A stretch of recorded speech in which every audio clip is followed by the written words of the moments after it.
guys, it's Wanda. My little girl is taking a quick nap, and so I thought it would be a perfect time to create this quick video on how to make these treat boxes.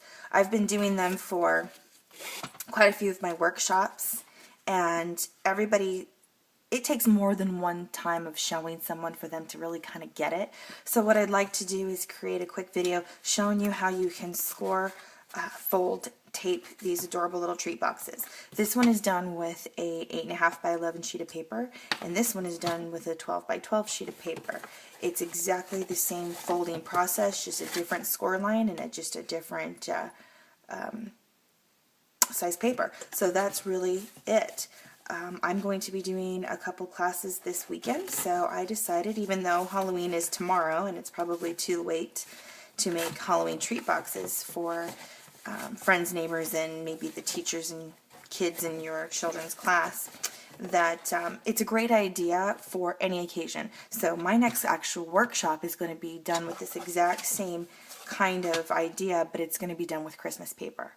So anyways, let's go ahead and get started. I'm going to just put this one aside. We're going to be doing this size today, which is done with an 8.5 by 11 sheet of paper.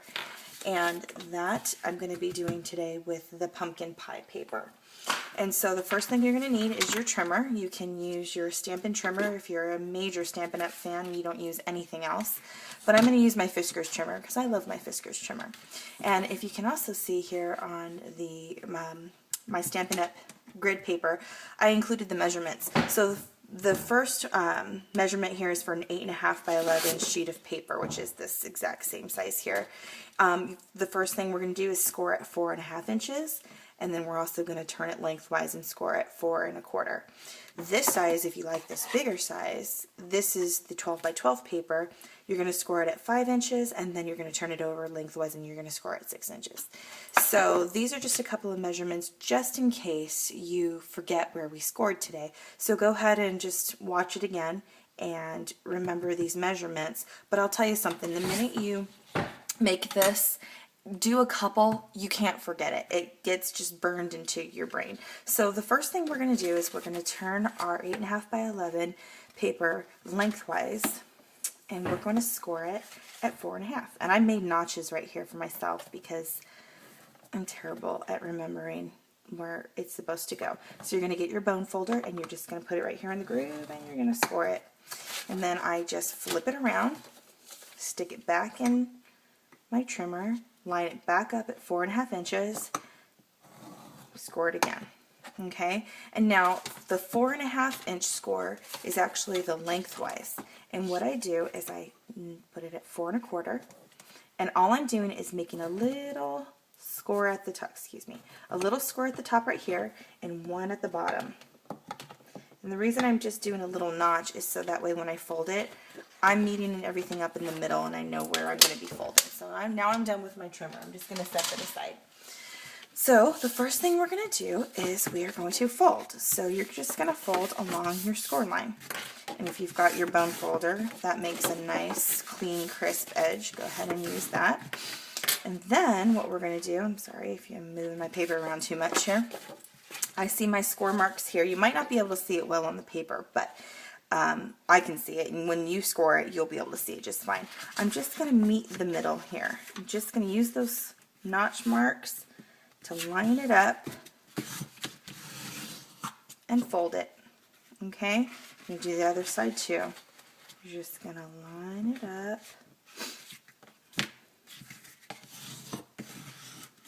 and fold it. Here, oops. There we go. There we go. Sometimes I like to use my thumb first and then use my bone folder. Okay, so this is what it's going to look like when you're done. It's going to fold easily top and bottom. It's going to fold easily on the sides. So the first thing that you're going to do is you're going to want to create this little pocket in the front. Can you kind of see that? So what we're going to do is we are going to create the pocket. So the first thing you're going to do is you're going to turn your paper lengthwise. You're going to fold the first piece down like this. Then what you're going to do is you're going to get your finger, this corner right here in the middle of the center score, and then all you're going to do is take the top and you're just going to fold it to meet, you can kind of see that I'm folding it to meet the edge of the paper. Can you see that? I don't know if you can see how easily I did that. And then all I'm doing is just making a nice crisp line. I'm going to do the same thing here. I'm going to put my finger in the corner, okay, take the top, and then just fold it down, meet the edge, and then, okay, so you can see I've already got the beginnings of that side. Same thing on this side, okay, finger in the corner. And the reason I put my finger in the corner is because it keeps your paper from moving around. You get a nice clean crisp fold, okay. Fold it back, meet the edge. Same on this corner too. Okay, finger in the corner, fold it back, meet the edge, and then just a nice, crisp, clean fold. Okay, so now it's going to look like this. Now what I'm going to do is I'm just going to get a little bit of double-sided tape. It works great for this project. I mean, you can use the snail adhesive, but this is a double-sided tape kind of project. Holds easily, doesn't have to be fancy. All it's really going to do at this point is just hold it together. Okay? And then just go ahead and, all right, and then here you go. There's your center. Now, what you're going to do is when you close it up, you're going to notice it pokes out the side. So just easily with your fingers, just kind of squeeze it in there. Don't worry about hurting it. It's not really going to do it. And it just kind of gives it a little bit of a, now it looks like a mouth. Okay, but that way when you close it back up, you don't have your sides poking out. They're all tucked in there nicely. Okay, so that's exactly the same as this box. The only thing that I did different, you'll notice this one looks longer. It's because I just took a piece of black paper that's the 4.5 inch wide width, and I just made like a little cap on here just to reinforce the top. Okay, you can paper it however you like. On this one I used the Witch's Brew paper, which is part of the Designer Series paper. It's in our holiday catalog, which I will get for you, and it looks just like this. On page 20 and 21, and I'll find that for you right now, is the paper here. Designer Series paper in the Witch's Brew. It's adorable. Adorable. It's not too scary, a little on the spooky side, but nice. And so what I did is just, and this is scrap paper too. It's not, I didn't even use an entire sheet of paper for this one. All I did was use a little bit of washi tape on the top, a little bit of Designer Series paper, a dimensional pop dot on the back, and then this is part of the Halloween Bash stamp set, and it says "Eat if you dare." So punch a hole in the top, thread it through, and it makes an adorable little treat box. You can fit so much popcorn, cookies. If you're making them for the holidays, for Christmas, you can fit a ton of homemade candy in these. I love them.